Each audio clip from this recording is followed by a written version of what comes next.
Who will win the battle over public opinion? It shouldn't come as a big surprise to anyone that trust in corporate media is at an all-time low. We've all seen some pretty dramatic media spins, all the way from the Russia collusion to the efficiency of the vaccines and masks, to the Dominion voting machines, and most recently, the coverage of the conflict between Israel and Hamas in Gaza. Most notably, the false narrative propagated by literally every major media outlet out there about the alleged bombing of Al-Ahli Hospital in Gaza on October 17. And into this void, many independent voices have entered, providing an alternative. From Joe Rogan, Chris Williamson, Sam Harris, having long-form discussions on literally any topic in the world, to the political commentary of the Young Turks, the Daily Wire, or the Free Press. These independent voices become more and more prevalent, and some predict they will bring to the demise of the corporate media industrial complex. But there is an argument to be made why we should not give up on corporate media that easily. And maybe in a perfect world, those two can coexist. Before we dive in, it is important to make some definitions. So, corporate media refers to a large media outlet, usually a public company with over 1,000 employees and a permanent international presence, while alternative media usually refers to smaller businesses with a few dozens, maybe a few hundred employees, that is usually locally based without a permanent international presence. Now, the main question to ask is, how come that most people lost trust in corporate media, get most of their information from those independent voices? I think there are two main principles that answer this question: authenticity and ownership. Authenticity means the person I see on and off camera is pretty much the same person. And ownership means that the same person I see can take ownership on their mistakes and admit when they were wrong. So to give a few examples, Joe Rogan had an interview with Douglas Murray back in 2020 where he claimed that people in Portland, Oregon are being arrested for setting up fires.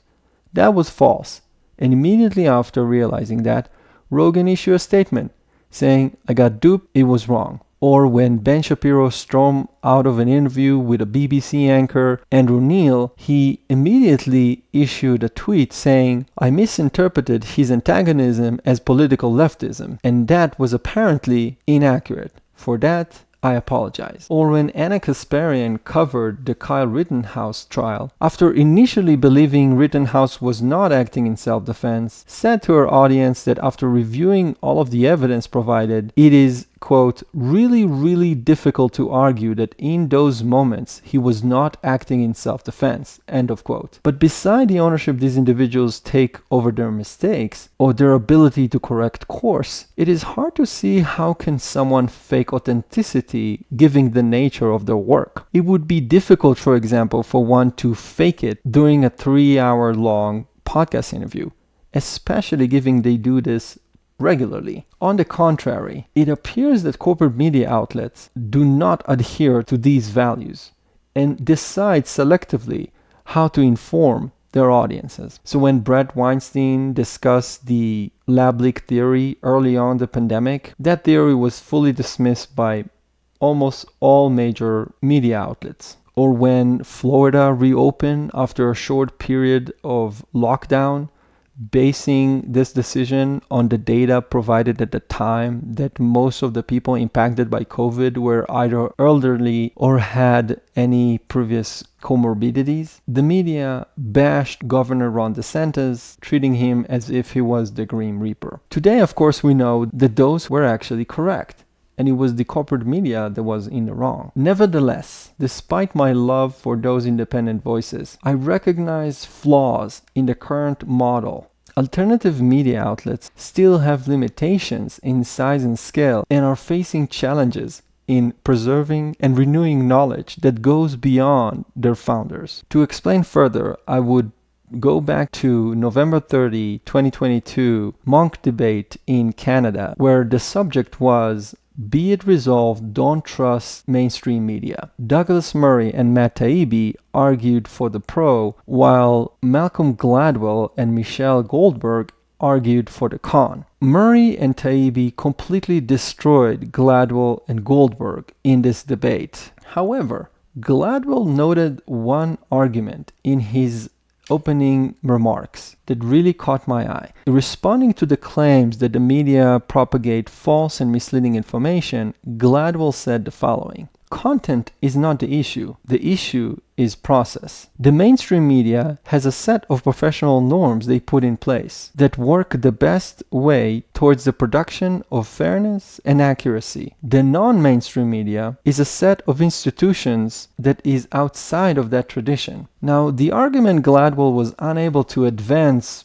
at least in order to win the debate, could have been that institutions, namely large media institutions, are important because they have the savoir-faire that takes decades to build and are able to preserve this know-how that renders them larger than the sum of their parts. In other words, no reporter is larger than the Wall Street Journal, the BBC, or the New York Times. Despite today's tendency to dismiss the importance of institutions. For example, the Squad on defunding the police, or Vivek Ramaswamy on dismantling the FBI and the Department of Education. Institutional knowledge maintains companies together for a very long period of time. So when the ambitious founder who had an incredible vision leaves or dies, the place will continue to grow while the founder's spirit lives on. Apple, for example, was able to embody Steve Jobs' spirit while becoming the world's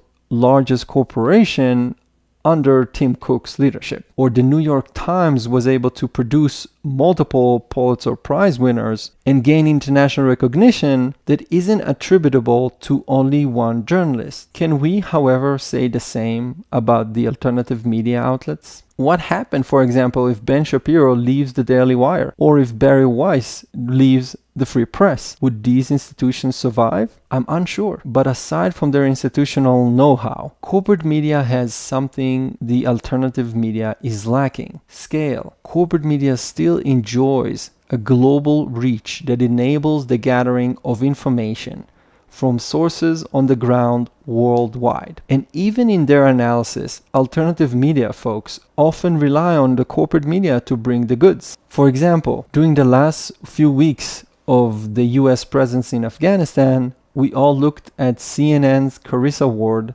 courageously reporting from the ground. Or when the Ukraine-Russia war broke, we all remembered the Fox News crew that was sent there and those of them that did not return. Especially today, when we have an ongoing war between Israel and Hamas in Gaza, we saw that corporate media outlets were the first one to send their people in. And whenever there's a conflict anywhere, doesn't matter if it's in Gaza, Lebanon, or elsewhere, corporate media will be the first ones to have boots on the ground. Yes, there are also independent journalists who go and cover these conflicts as well. But can we really rely on one person to provide everything everywhere all at once? Probably not. In conclusion, maybe the days when alternative media outlets reach that global scale are near. And maybe when that day comes, authenticity and ownership will go by the wayside. Maybe something happens to a news outlet that makes it more careless about the truth once it reaches a certain size. Maybe it's being captured by external corporate interest, shareholders' wishes, publishers' fears, or owners' bad incentives. But maybe it is possible to do it differently. And maybe we are approaching a golden era in journalism that can balance large-scale corporate media with small-scale authenticity. And maybe alternative media outlets will show us all how this can be done better, how they can maintain talent, stay trustworthy, and provide the truth while growing their business on an international scale. But until that happens, I hope that the corporate media will be wise enough to correct course, because we need these large institutions to have the reach and provide us with good and accurate information.